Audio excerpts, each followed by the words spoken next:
মানুষ যত নির্বাচন চাচ্ছে, মানুষ যত নির্বাচনমুখী হচ্ছে, সরকার যত কঠোর অবস্থানে যাচ্ছে নির্বাচন নিয়ে, সরকার যত স্পষ্ট অবস্থানে যাচ্ছে নির্বাচন নিয়ে, ততই নির্বাচনের ব্যাপারে বা পরিবেশটা একটা ভীতিকর করে ফেলার জন্যই তো এই কাজগুলো করা হচ্ছে। এখন আমরা দীর্ঘ স্বৈরাচারী শাসনের পরে দায়িত্বপ্রাপ্ত একটা সরকার। আমাদের পক্ষ থেকে আমরা স্পষ্ট বলতে চাই যে নির্বাচনের যে তারিখ ঘোষণা করা হয়েছে, নির্বাচন সেই তারিখই হবে। অপচেষ্টা যে থাকবে, 16 বছরের স্বৈরাচারী শাসনের যে ফুটপ্রিন্টটা রয়ে গেছে, সেটার কিছু কিছু আউটকামই এগুলো। এবং আপনারা যদি আমাদের মাননীয় প্রধান উপদেষ্টার দপ্তর থেকে যে প্রেস বিবৃতিটা পাঠানো হয়েছে, সেখানে দেখবেন যে আমরা স্পষ্ট করে বলেছি যে নির্বাচনের ভিতটাকে দুর্বল করে দেওয়ার জন্যই এই আক্রমণগুলো করা হচ্ছে। কিন্তু বাংলাদেশের মানুষ সবসময় এই ধরনের আক্রমণ প্রতিহত করেছে। সরকার বাংলাদেশের মানুষকে সাথে নিয়ে এই ধরনের হীন, কাপুরুষোচিত এবং ষড়যন্ত্রমূলক আক্রমণের জবাব দেবে সঠিকভাবে নির্বাচনটা অনুষ্ঠানের মাধ্যমে। স্বাস্থ্যকর অল টাইম ফ্যামিলি কেক, সব সময় অল টাইম হেলদি লাইফ।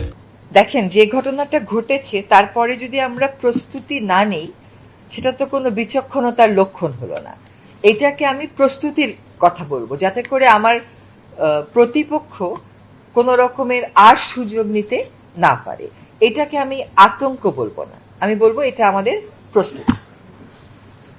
সেই জায়গায় তো গ্রেফতারি হলো না এখন পর্যন্ত, তাহলে আপনাদের প্রস্তুতিটার অর্থ কি দাঁড়ালো?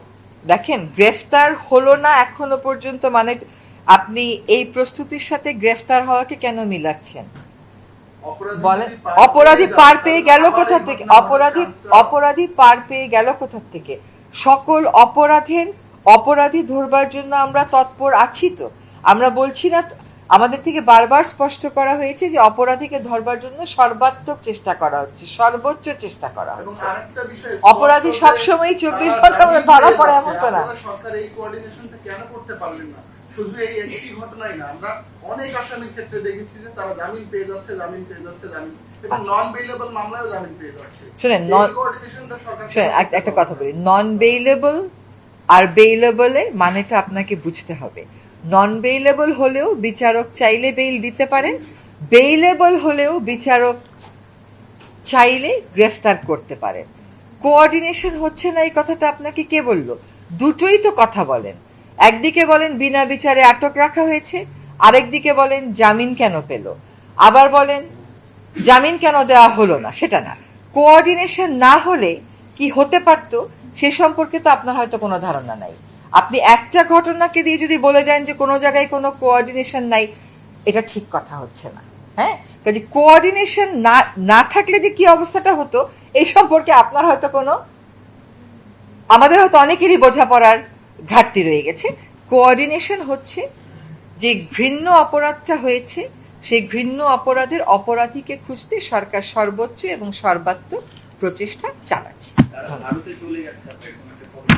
খবর তো অনেক রকমেরই আছে, আর যদি যে খবরটাই সঠিক হবে তারও একটা ব্যাখ্যা তো নিশ্চয়ই লোক দাঁড়া করাবে।